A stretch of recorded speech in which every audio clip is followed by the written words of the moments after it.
હર હર મહાદેવ મિત્રો, કેમ છો? મજામાં જ છો? અત્યારે અમે આવ્યા છે ગીરગઢડા તાલુકા વિસ્તારમાં, અને ગીરગઢડાથી આગળ જે ફરેડા ગામ છે ત્યાંથી 2 થી 2.5 કિલોમીટર ટપકેશ્વર મહાદેવની જે જગ્યા આવેલી છે, અને તે જગ્યા એકદમ ફરવાલાયક છે, ધાર્મિક સ્થળ છે. તો આ સ્થળની એકવાર અવશ્ય મુલાકાત લેવી, તેનું આપણે સંપૂર્ણપણે આપણને દર્શન કરાવીશું. તો આ વિડીયો અંત સુધી જોજો, જેથી કરીને આપણને ખબર પડે. તો ચાલો આપણે અંદર જઈ અને ટપકેશ્વર મહાદેવના દર્શન કરીએ. ચાલો આપણે અંદર જઈએ.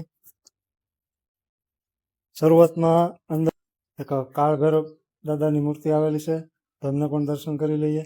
આગળ ગુફાની અંદર કરશું. ચાલો ત્યારે અહીંયા થોડુંક અંધારું છે, પણ વાંધો નહીં આવે.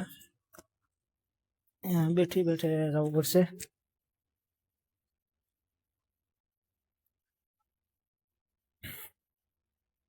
આ જગ્યા એક ઐતિહાસિક જગ્યા છે.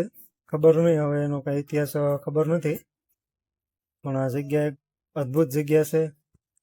અને આ ગુફાની અંદર જ્યાં જ્યાં કહેવાય છે કે જ્યાં જ્યાં પાણીના જે ટીપા પડેલા છે ત્યાં ત્યાં શિવલિંગ પણ બનેલી છે, અને 12 મહિના અહીંયા પાણીના ટીપા ચાલુ જ રહે છે. આપ જોઈ શકો છો, આ જગ્યા ઉપર, દરેક જગ્યા ઉપર શિવલિંગ ઉપર પણ ટીપા પડવાનું શરૂ જ છે. એક નાની નાની જે શિવલિંગ છે તે પણ આપણને બતાવીશું. આગળ જોઈ શકો છો, ત્યાં પણ નાની નાની શિવલિંગ છે.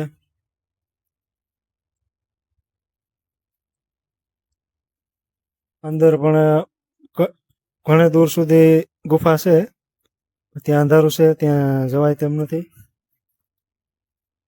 અહીંયા શ્રાવણ મહિનાની અંદર 30 દિવસ પ્રસાદીની પણ વ્યવસ્થા હોય છે, અને પબ્લિક પણ બહુ ઝાઝુ આવે છે. તો આ સ્થળની એકવાર અવશ્ય મુલાકાત લેવી. હજી એકવાર તમને આ જગ્યા વિશે માહિતી આપી દઉં કે ગીરગઢડાથી 1.5 કિલોમીટર આગળ ફરેડા ગામ છે, અને ત્યાંથી ડાબી સાઈડ વળી જાઓ એટલે સીધો રસ્તો અહીંયા ટપકેશ્વર સુધી આવે છે, અને થેટ 2 વ્હીલ પણ આવી જાય છે. તો એકવાર આ સ્થળની અવશ્ય મુલાકાત લેવી, અને અમારી આ ચેનલને ફોલો કરજો, સબસ્ક્રાઈબ કરજો અને સપોર્ટ કરજો. અમારો ફર્સ્ટ વ્લોગ છે, ફર્સ્ટ વિડીયો બનાવ્યો છે, તો દરેક લોકો સાથ સહકાર આપવા બદલ આભાર. હર હર મહાદેવ.